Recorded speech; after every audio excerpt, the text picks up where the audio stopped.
जय महाराष्ट्र, जय महाराष्ट्र, जय महाराष्ट्र। चलिए अब सबकी आवाज सुनाई दी। सबसे पहले तो मैं व्यासपीठ पर बैठे सभी नेतागण को नमस्कार कहना चाहूंगी और यहाँ पे भारी संख्या में उपस्थित हमारे कार्यकर्ता, हमसे जुड़े हुए सारे लोग जो इतनी भारी संख्या में कार्यालय का उद्घाटन करने आए हैं, मैं उन सबका आभार प्रकट करना चाहूंगी। आप सबका बहुत बहुत आभार है। आप हैं तो हम हैं और हम हैं तो फिर हम सब हैं। सही है कि नहीं? देखिए, सबसे पहले तो मैं कहना चाहूंगी अशोक, मैं ये जो एरिया है अंधेरी, ये मेरा मायका है। मैं यहीं पे पली बड़ी हूँ, यहीं पे स्कूल किया है, यहीं पे कॉलेज किया है। और मैं ये भी बता सकती हूँ, कॉलेज के समय से मैं अशोक भाऊ जी को देख रही हूँ और जो उनपे ये आरोप लगाते हैं कि सिर्फ नेहरू नगर पे ध्यान देते हैं, मैं कहूँ, मैं बिल्डिंग में रहती थी, वो हर बिल्डिंग के हर फंक्शन में, हर तकलीफ में, हर सुख में, हर दुख में हमारे साथ खड़े रहे हैं। ये अशोक भाऊ जी की विनम्रता है, ये अशोक भाऊ जी का संस्कार है और मैं मानती हूँ यही महाविकास अघाड़ी की संस्कृति है कि हम सबको साथ में लेकर सबके विकास की सोचते हैं। जो विनाशकारी हैं, आपने उनके बारे में बहुत सुन ही लिया है। मैं खुद भी आपको बहुत सारे उदाहरण दूंगी।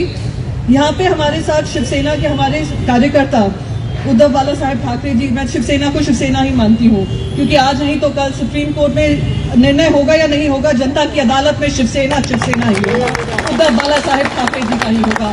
किसी भाई के की हिम्मत नहीं है कि हमसे ये खींच कर लेकर जाए, उद्धव साहब से हटा कर लेकर जाए, चाहे वो सुप्रीम कोर्ट से लड़ाई लड़नी पड़े या जनता की अदालत में हमें लड़नी पड़े। हम सब निष्ठावान शिव सैनिक आज उनके साथ खड़े हैं। जब मैं यहाँ पर खासदार बनकर आई, राज्यसभा की मुझे जिम्मेदारी मिली, तब मुझे संजय जी से मेरी मुलाकात हुई, सुनील खबिया जैन जी से मेरी मुलाकात हुई, बीना जी से हुई, हमारी सारी महिला कार्यकर्ता से हुई।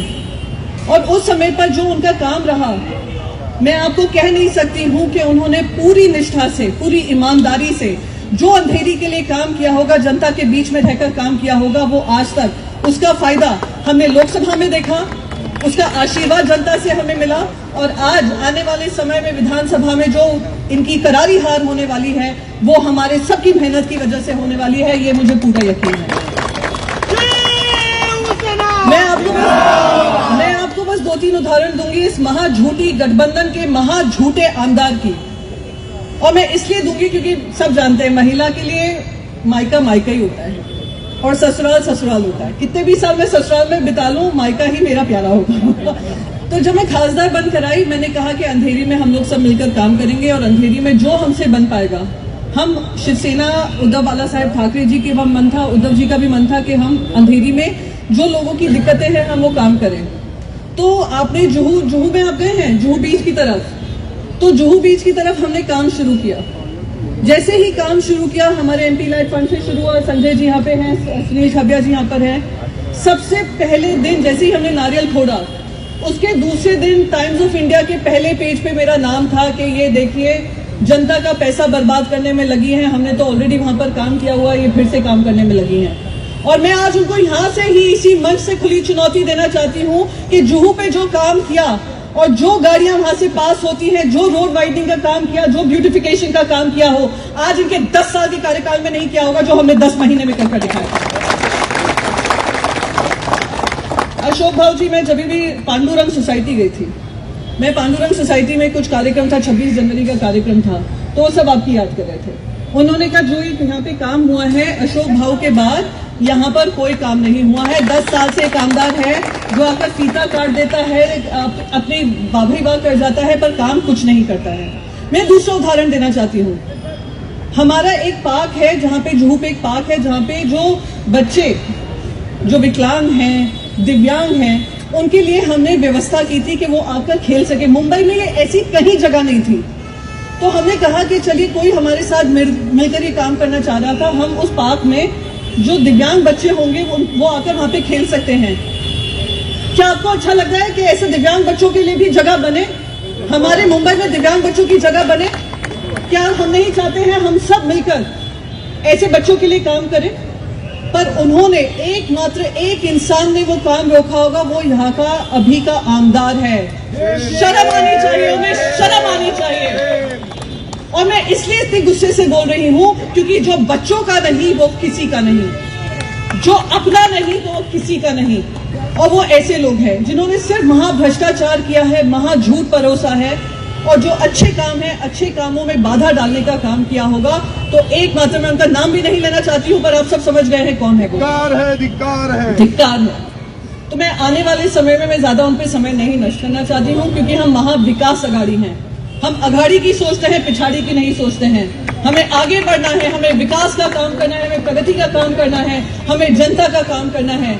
और जनता ने हम पे विश्वास जताया, लोकसभा पे हम पे विश्वास जताया है। ठीक है, आपने 500-600 सीट से वोट से उनको लीड दी है, मैं मानती हूँ। वही 500-600 की लीड अशोक भाऊ जी के लिए 5000 और 6000 की लीड बनेगी, मुझे उस पर पूरा यकीन है। और जैसे मैंने कहा, स्कूल और कॉलेज से मैं अशोक भाऊ को देख रही हूँ। दूसरा एक मौका था कोविड के कार्यकाल का, जब कोविड छाया हुआ था हर तरफ से। महाराष्ट्र में एक माहौल ऐसा था कि अगर ये कोविड फैला, और लोगों ने झूठ परसने में कमी नहीं छोड़ी थी। भारतीय जनता पार्टी के लोगों ने रोज जाकर गवर्नर के घर पे बैठ जाते थे और वहां से नारेबाजी करते थे, चाय पकौड़े खुद खाते थे, जनता को त्रस्त रखते थे।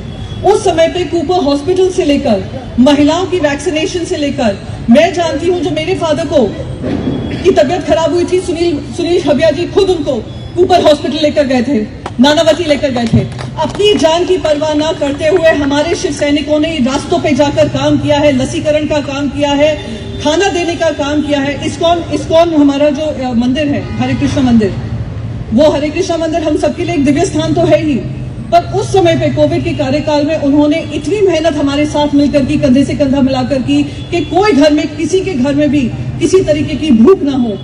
वो काम इस्कॉन मंदिर ने किया। ये सब हम बता सकते हैं जनता के बीच में जाकर, हम जनता के बीच में जाकर बताएंगे हमने क्या क्या काम किए, और हम इनसे पूछेंगे कि आपने क्या किया था जब कोविड का कार्यकाल था। आपने सिर्फ झूठ परसने का काम किया था, शिव भोजन थाली खत्म करने का काम किया, अच्छे काम रोकने का काम किया। पर ये अब फिर से दोहराऊंगी, क्योंकि मैं बार बार उनके ऊपर आ जाती हूँ कि अब पिछाड़ी सोचने का काम नहीं है, अघाड़ी जाने का समय है।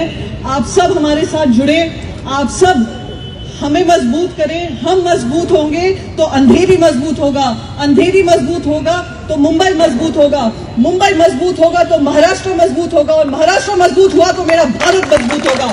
इन्हीं शब्दों के साथ मैं अपनी बात खत्म करना चाहती हूँ। जय हिंद, जय महाराष्ट्र।